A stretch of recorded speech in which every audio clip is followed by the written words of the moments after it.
All right, I say we get started. We'll start with some intros and then we'll get into the meat and potatoes of things. So, good morning or afternoon, wherever you're at. I'm Anthony Macco, Director of Account Management at Ocrolus, and my co-host is Becca Seward. Becca, I'll let you give a quick intro, and then we're going to start off with a little setting of the stage for today's session, and then I'll get into things. Yeah, sounds good. Hi, everyone. My name is Becca Seward. I am Director of Mortgage Product here at Ocrolus, oversee the development and roadmap for all of our mortgage products, including the one that we're going to be demonstrating and talking through today. And so before we get in, I just want to thank everyone for joining. And I want to kind of set the stage for why we built this new bank statement income calculator experience in our dashboard. We've had a bank statement income product in place now for a couple of years. And for a long time, our lenders were having to kind of work through multiple systems just to get to a reliable income number. You would upload your statements into Ocrolus. You would jump over to the Excel output to manipulate things like your expense factors, your business ownership, deposit thresholds. And then you would have to go to your LOS to kind of finish the file. So obviously that creates friction and it slows things down. And it also introduced a lot of opportunities for error. So, as a product team, we took a step back and we asked the question, what would it look like if we brought the entire bank statement income underwriting process directly into our dashboard in an end-to-end interactive configurable workflow so that our underwriting teams who work with us could move faster with more confidence? So that's really what today's launch is all about. We have added all of the inputs that underwriters would require to come up with an income calculation, things like the expense factors, the ownership percentages, the large deposit thresholds, all in our dashboard. So we have built income trend visualizations, completeness checks, NSF and overdraft alerts, all of which Anthony is going to be demonstrating in a moment here. And we did that so that you can quickly understand your borrower's financial health instead of having to dig through a lot of data components. And so for teams that are working with different investors and maybe underwrite to a specific set of guideline thresholds, you can set things at an org level as well so that you can apply consistency across every single file. So our goals are very simple. We want to make income analysis faster by automating what used to be an extremely manual process and review of bank statements. We want to make our calculations more consistent by applying standardized logic instead of relying on spreadsheets. We want to boost underwriting efficiency, including less manual math and clearer outputs. And then ultimately, we want to give our borrowers a better experience, right? Quicker decisions in a non-QM bank statement loan underwrite is always better for our borrowers. So in short, we built this because we felt lenders required a more intuitive, more powerful, and more efficient way to work bank statement income loans. And now you can do that all within our dashboard without having to bounce between tools. So with that, let's go ahead, jump in, take a look. Off to you, Anthony. All right, thank you. If anyone does have a question along the way, there's a little hand at the bottom. You can raise your hand if you'd like to ask us. You can also drop a comment in the chat. If you click on the chat button at the bottom next to the hand, you can also chat a question into us. Um, but let me remember how to do a screen share in Zoom and we'll get started. All right, here we go. So I am going to walk through the steps of the review in the order that make the most sense to me. I spent over a decade underwriting loans, so hopefully it makes sense what I'm walking through here together with you guys. So this is in one of our books, loan files, essentially. We call them books. So I'm going to start things off here in the accounts tab on the left. And then next I'll go to the transactions tab. But I'm starting here at the accounts tab first because this tab has more of a high level summary of what's going on with all the bank statements that we've processed on this book or this loan file. So however many bank statements that is that you sent us, we're going to process all of those. If you do need to configure that to be some certain time frame, you can select that here now in this top drop down where it says all times, we'll process all. But if you want to zoom that into any certain number of months, you can do that with this button here. The other thing in this dropdown that is new functionality, and you know what, I'm going to flip over to this one here, is a merge function. So for anyone that's used Ocrolus in calculating agency income off of pay stubs or tax returns and all that fun stuff, we have had a merge functionality for a while. Now we've brought that functionality over to bank statements. So you'll now be able to merge multiple account numbers that borrowers may have under one calculation by using this merge button. I'll show you in a sec how it looks. If you click on merge, you can select any number of two or more account numbers that you want to bring together under one calculation. At the bottom, you're selecting the account name to keep, which is just for visuals. What's the one, probably the most recent one that you want to actually show? So you'll select that, hit merge, and that'll bring all of the calculation together. So if a borrower switched who they bank with halfway through the year, you can select whatever those accounts are from that merge functionality. And in the event that you need to reset that merge, if maybe you made a mistake or something, you can hit that reset button and it will undo that merge functionality as well. So that's new, that's cool, that's something that we heard a bunch of our users asking for, and it is now going to be live as of today. So that's good stuff. I'm going to keep working from top to bottom with this accounts tab.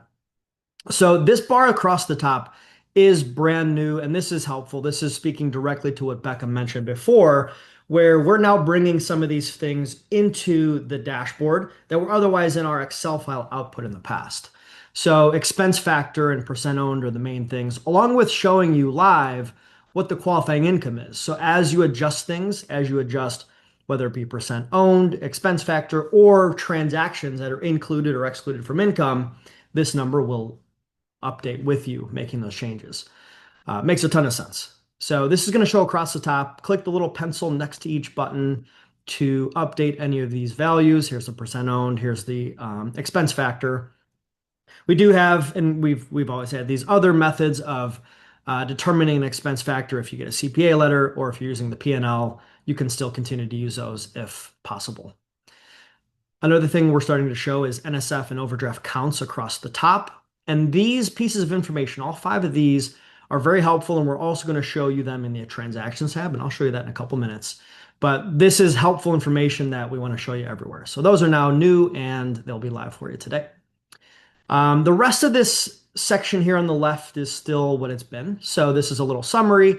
This is slimmed down from what it used to be, so a little easier on the eyes. But things like beginning and ending balance, beginning and ending start date, and percent of change, which is helpful to see how things are trending month over month. Income versus expenses, balance history, and summary by transaction tags have been there and continue to be there. Those are all the same. These show you things that are helpful across the whole slew of statements that you've processed with us. And you can configure these on a different frequency with the little drop downs. If you want to instead look at a monthly view instead of daily, you can do that by selecting from the drop down. The summary by transaction tag, not to gloss over that too quickly, is going to allow you to select any sort of transaction or transactions and see how they have transpired over the course of time in relation to each other. So if you want to find, any sort of relation that transaction may have had, you can use this to get a bit creative or get another layer of insight into the history of transactions through the statements. Some of the other new things here on the right side that I'd like to show off on the accounts tab are this trend here. And you can configure the frequency to be monthly, quarterly, or half of a year with 6 months with that little settings cog. Again, I'll just show that off. Click the settings cog, and you can select a different frequency that updates the trend over all of the different statements that we've processed. So there's the monthly one. You can hover over to get a little bit of an insight onto the monthly income on each month. Going down here is the sources box. Now, this is a good example. This one has 15 months of statements. So let's say you have a loan file, you start off with 12 months, and then it takes maybe 40, 50 days to process it. So you have to get another bank statement or two in the sequence of what you've received. This will have more than 12, but if you want to have only 12, you can remove some of the old ones by coming to the sources box, deselecting some that you don't want, and hitting apply. And now we'll use only the most recent 12 in all of our calculations. And you see everything is updating in real time. So this again mirrors the functionality that if you've used our other product, calculating income off pay stubs, the same functionality is now being brought over to bank statements.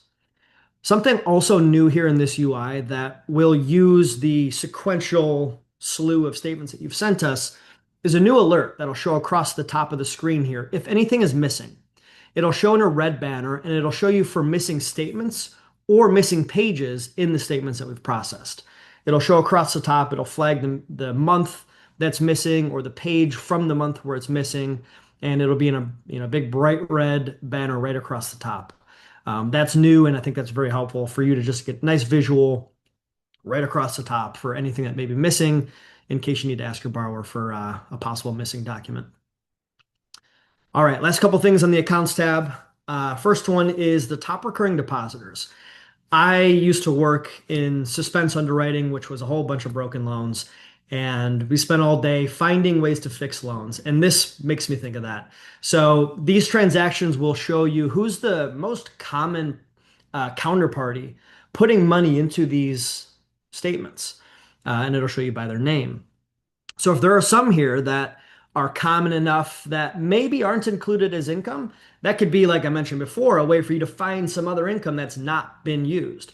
So depending on the borrower's profile, the borrower's story, whatever it may be, maybe there are some certain counterparties depositing money into their account and it's a little less common. It's something that you could still make a case for though. So this is one way to surface that information right to you, and you'll see who that creditor is, how much they've been putting in this account. This example just has a couple random ones here, but as you know your borrower's story and their kind of profile, you'll get a little bit of a insight here on this section. So very helpful. Last section here is a little bit of a summary, all the deposits, from that what's been included, and then in turn what's been excluded, and then what's the qualifying income average. So a little bit of a summary there. Right, I do see one question, and that is just Becca mentioning to drop your comments there, so no worries. Are there any other questions so far? Feel free to raise the hand, drop a comment in the chat. I'll pause for a quick second. My comment was that the chat function is currently disabled, but if you do have questions, you can post them in the Q&A section. So feel free to post any if you have them. Got it. All right. So I'll move over to the transactions tab. A couple new things are here as well. So this tab, again, for anyone new to this experience, this tab is essentially us digitizing every transaction from the bank statements into this UI. So you can always search through every transaction. You can search through the description. If it's Zelle, for example, that you want to find something on, or Chase Auto, or if you know the dollar amount, for example, let's just type in a quick dollar amount. I just made that up, so there's none. Great. But any sort of value off the transactions you can search through and find. So if there maybe are some recurring transactions that you want to find, you can type in the dollar amount or the person that's putting the money in or the person that the borrower is paying the money to. You can use this tool to find all that with the search bar across the top. There are also other ways to do that by using the column headers here. So one quick tip that I like to give everybody is you can sort the amount column from biggest to smallest and now see some of the biggest transactions that have been happening in all these statements. By default, just so it's perfectly clear, we sort from oldest to newest. So like this, oldest to newest is the default sort. But you can use these column headers to filter and sort all of your data to help you work through this in any manner you need to. Some new functionality that we have brought here is the ability to organize these around. And I personally love this. I'm a person that likes to customize stuff. I'm a perfectionist, I suppose. So you can click on the little the column sort piece here, like the word all in this case, and just drag. And you can drag this, as you see, I'm dragging the date one way over here. So now the date's way over here. Let's say that's how you want it to look. You can have the starred one come over here. Or maybe you don't like the starred one at all. If you click on this little menu button, you can even remove some of these column headers if you want to clean this up a little bit. So for example, if I don't like the starred one or I don't use it, I can deselect it, hit apply, and this will save for each user. So everybody will have a separate little concoction of how they put this together. But that's some new functionality. I personally love that, but just as a quick FYI. But otherwise, again, you can filter and find and sort through all of the transactions in all the statements here. Now, this toggle, again, live updates. It takes a couple seconds to update the income. We're showing those values now on the right side, the qualifying income, the percent owned, and the expense factor for the borrower. And you can still update them from this UI as well on this tab by clicking on that little settings button and updating those values here. But as you negotiate through and determine, yes, I want to include that. No, I don't want to include it. As you do these actions, it'll continue to update the value. You see it just updated right under the income number here as well.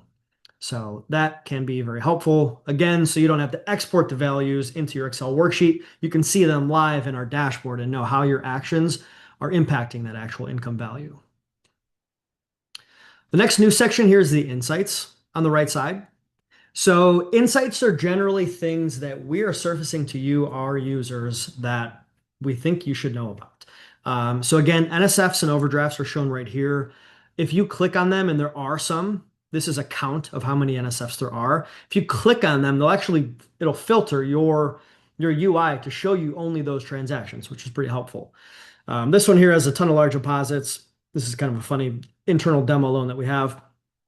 But again, same concept. If you click on um, any of these insights, it will show you exactly what they are, and you can take action from them. If there's things that you need to include or exclude, ask about. This is a nice way to have them be surfaced to you and make sure that you're taking the action you need off of them. You can configure some things here as well. So in the insights, I'm going to open up this little settings cog, and the large deposit threshold has a couple of different methods that you can use. So we polled and asked a bunch of our users some of the ways that are common industry ones. And generally speaking, it either has to do with the average deposit amount. So this would be looking across the entire slew of statements and taking the average, a portion of the average deposit amount off of that. Or the alternative would be taking a percentage off the qualifying income amount, so the monthly qualifying income. We could take half of that, for example, as a pretty standard industry approach. Now, this can be configured at your entire company-wide level, and if anyone needs help configuring that, please have your team reach out to your account manager, and we'll get that set up for you. But you can also take action at this at the user level as well. So again, at the loan level, if you have an investor overlay that's different than what you've configured company wide, you can hop in here, click the settings cog, and change this to whatever it may be that you need to set the threshold. And then you hit submit, and it'll reset your insight using that new threshold.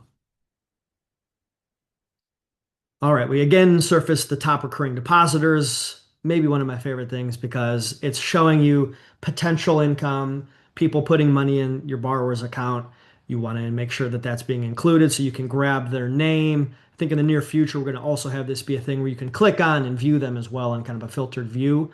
But you could even just click right on their name, pop it in the top bar here, and let me pull that tag off. And now I can see all of the transactions from Stripe, who's one of the most, common depositors in this account. So that's shown here. Again, the sources tab is going to be shown here as well on the right side to give you that control over what's being used in our calculation. And if you need to make some edits to that, you can. And just so it's clear, I realize I skipped over this, but from the sources box, so you can realize not just from this little description here, but with a little bit more detail what these statements are, you can open it up by clicking on the arrow right here. And you'll see we include some general information that we've pulled from that document as we've processed it. And you can even click right on that document to get a full screen view of it on those little previews.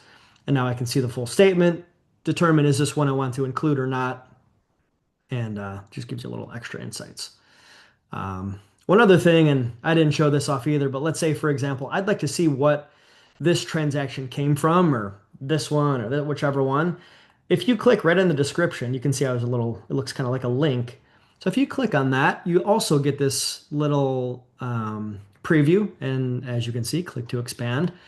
You can see that we even highlight where we've pulled this from for the transactional view. So again, as a former underwriter, I love this because it's kind of that trust but verify Ocrolus function where you can not just see the data, but we're highlighting our work. It's like showing you our stuff here, like, hey, here's where we've got it from. So if you want to get your eyes on the page itself for any transaction, you can always access that by again clicking on the description, finding the little preview button here, clicking on it to open. Again, boom, there's the transaction. So We try to be as transparent as possible. Now, the last piece of the puzzle here has to do with exporting your income worksheet. So, generally speaking, you can still export the Excel file, which is access. You can open it up with this drop down here and access the Excel option right here.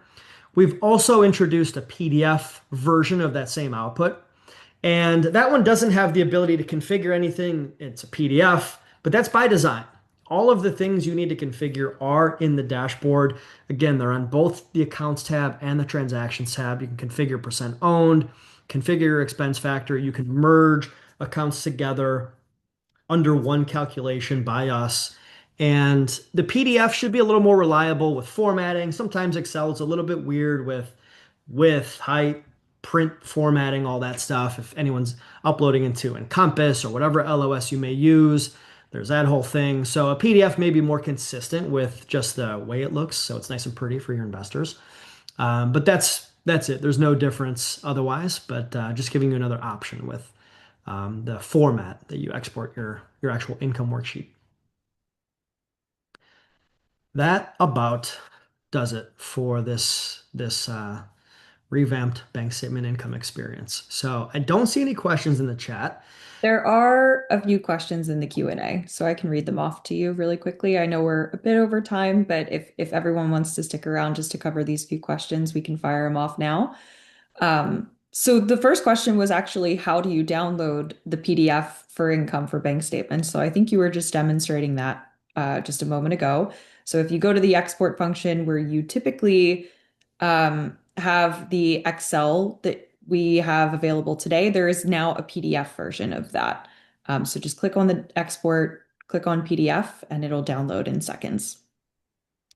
The It's sec downloaded. I was going oh, to say downloaded to my computer. I don't think you can see it, but it's takes 2 seconds. Perfect. The second question was, does it push the data to the LOS system? If it does, what kind of data does it push? Does it need to be configured in LOS on the fields that gets pushed? I'm happy to answer this. Today, it does not export to the LOS, but we are trying to figure out how we can support it with our native integration today with Encompass. For clients who might have proprietary systems or who have API setups, there is an API endpoint that you can consume the income value into. But for right now, we don't have direct integrations with other LOSs to import that data. We are hoping to solve for that within 2026. There was another question about what the three dots are on the right of the header besides the comments column. So I think you can demonstrate that one more time, but it was for configuring the transactions. So if you want to cover that really quickly. Sure. So these 3 dots are again at the user level, your ability to customize what's shown on this little bit of a chart. So let's say I want to remove, like I did start, or I want to show it again. It adds or removes each of these columns from your UI, from your view. So if you click on it, if you deselect, remove the checkbox, that means you're not going to see it anymore. So do that, hit apply, and now it's removed that column from your view. So if you're one that wants to make this a little bit easier on the eyes, not only can you reorganize these by clicking, holding, and dragging these around, but you can also control what even shows and what doesn't by using that little menu button right there. Perfect. And I'm going to address two other questions that came up that are specific to this particular feature as well. One question was, if you adjust the view, like removing column headers, is that across all loans? The answer is yes. It will persist across all loans that you adjust this for. So if you make an adjustment on this loan and you go to another loan later on, it will persist for you as a user on all of the loans that you're working on. And there was a second question, which was, will this be available in Encompass? And if so, when the view is adjusted, will this be for all loans? So the answer is yes, we can expose these new dashboard experiences through our Encompass integration as well. And it will recognize the logged in user and the changes that were made on the transactions table. So it should persist across all loans that you review. There was a question about if income transactions are identified, such as Social Security income, for example, or other payroll services, will they flow over to sources in the income experience? I'm happy to address that, but of course, would love any commentary from you on that, Anthony. We are not currently pulling any of the data in the transactions table into our analyze income right now. The transactions and account summary pages were specifically designed to support non-QM bank statement income underwriting, although of course you can always use it for identifying large deposits and other relevant payroll, social security, any other income types or transactions in this table. We are hoping again in 2026 to kind of optimize our income suite, both bank statement and regular QM underwriting, and try to bring together some of the transaction types that we identify in bank statements into our analyze suite. So it's not something that's supported today, but will certainly be an expansion and an improvement over time. But Anthony, would love if you had any other comments about that. It's a good question, Jacob. I think that's something that we want to do. We've heard some questions about it in the past as well. So I think we have even had a couple discussions internally about it. So I wouldn't be surprised if maybe on a future one of these calls we're talking about something like that in the somewhat near future. Yeah, we definitely want to figure out how to use bank statements as another layer of income verification beyond just your traditional pay stubs, W-2s, etc. That's been a common request and one that we hope to solve for very soon. Another question was for large deposit thresholds, can we set a specific dollar amount? Today, no. However, because this product is in open beta, that was another piece of feedback that we had received from clients that we're hoping to implement soon. Most of my discussions with non-QM customers were usually it being a percentage on top of a base threshold, whether that was qualifying income or the average deposit amount. But a couple of conversations recently over the last 2 weeks, while this has been viewed by some of our customers, has brought up the idea of setting a specific dollar amount. That should be a pretty easy change that we can implement before the end of the calendar year. And then finally, if we configure which columns show on the dashboard or certain months to consider, such as the source box, does that also carry over to the PDF/Excel, or would it still pull all data over for those? It should pull over only the sources and the information that has been selected. So it will recognize, what accounts you're looking at, what PDF sources that you're looking at, or whatever other sources that you're looking at into the output. So it will only recognize what has been selected. It won't print out just everything. And those were all of our questions. Thank you, everybody, for participating. We really appreciate the questions. And thank you, Anthony, for demonstrating the bank statement income calculator. If there are no further questions, we just want to say thank you again for participating and coming to this. And hopefully, this is a good improvement for your workflows. Thank you, everybody. Happy holidays and have a good week.